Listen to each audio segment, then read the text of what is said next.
Ita, for calling the cops on my sister for dropping her kid off at my place after I told her I could not babysit.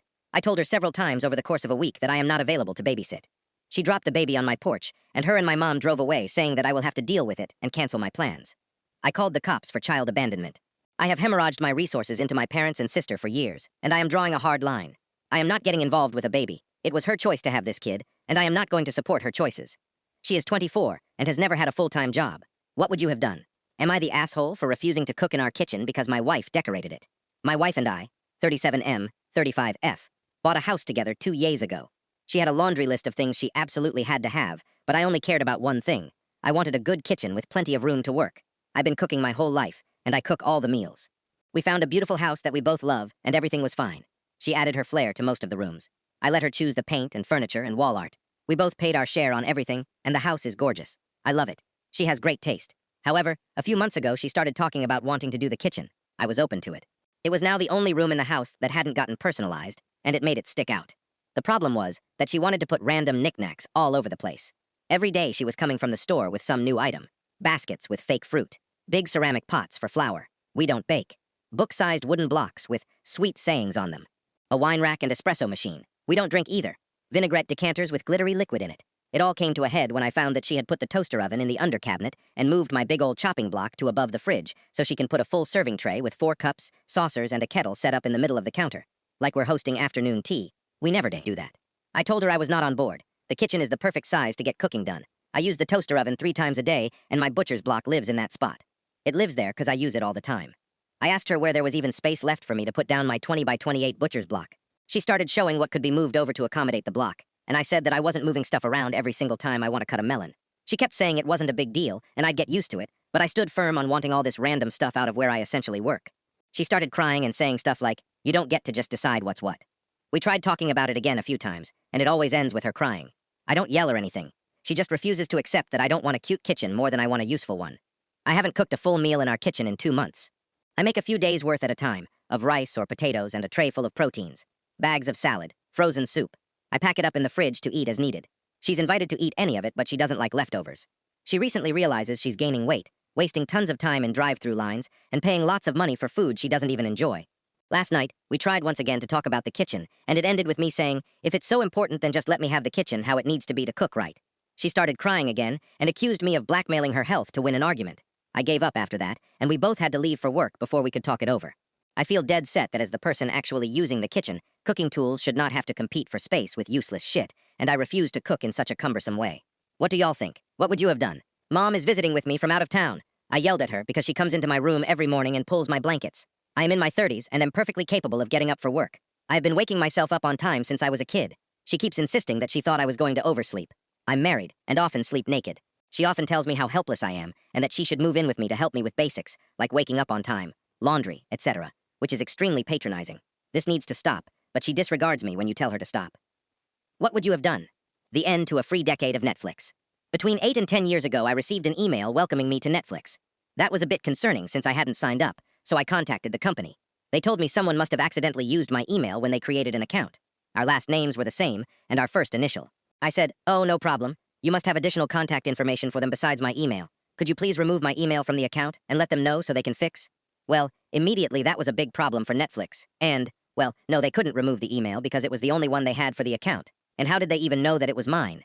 I said, "Give me your email address and start talking. I will email you the words as they come out of your mouth." That wasn't good enough for proof somehow. More likely, I was in the other person's Gmail account asking to not have Netflix. What they finally ended up doing was changing the account password, so that when the customer went to log back in, they wouldn't be able to, and would need to do a password reset by calling Netflix, and then they would confirm the email address.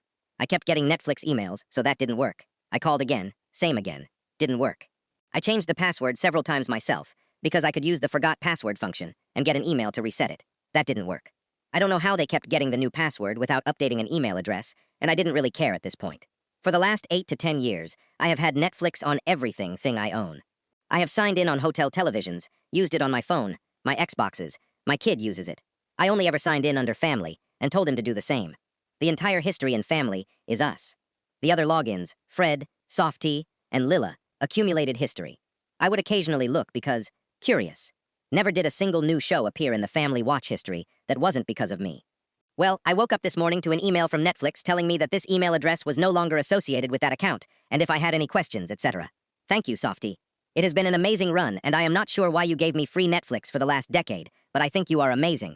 X200B, TLDR. I asked Netflix to remove my email address from an account that was not mine, that I did not pay for.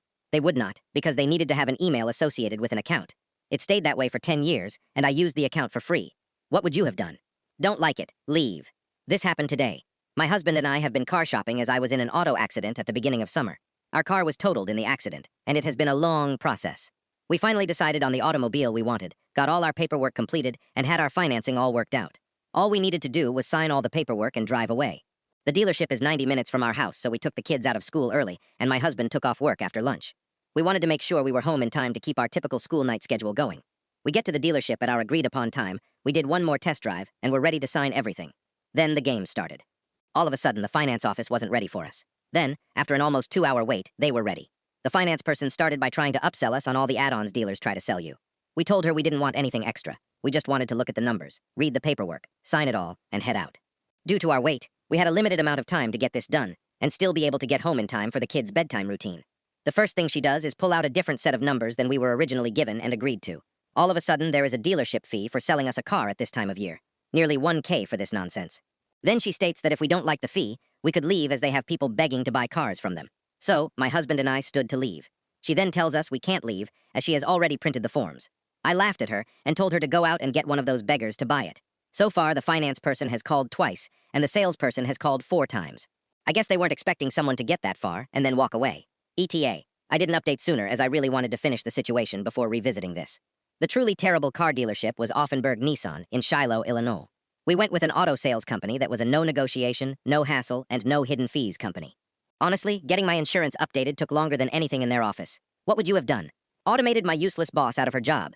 This happened a few years ago. I was a data and reporting analyst and did all the ad hoc reports for the company. My boss, we'll call her Carrie, was a useless. She was one of these people that was always late, left early, and took days off at short notice.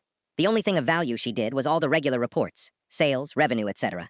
We suspected she got away with it because she was having an affair with her boss. We'll call him Stuart. Our CEO was a fairly decent bloke. He'd look for ways to cut costs and would pay regular bonuses for the best cost-saving initiatives. Carrie was very keen to submit ideas and encouraged us all to automate our tasks so she could try and take the credit for the savings. On one of her skive days, which coincidentally Stuart was sick as well, the CEO was desperate for the sales report my boss does. I said I'd give it a look and see if I could get it done. Normally she'd spend 2 to 3 days doing it each week, but the CEO wanted it that afternoon. A quick inspection of the data showed it would quite easily be automated, so I knocked up the necessary script and got it over to the CEO, who was super impressed that not only had I got it done in a couple of hours, but also that it could be updated whenever he needed it. He asked if I could also look at the revenue, churn, and a couple of other reports. Over that afternoon, I automated everything my boss did. Both Carrie and Stuart were back in the next day, but were immediately summoned to the CEO's office before being suspended and sent home.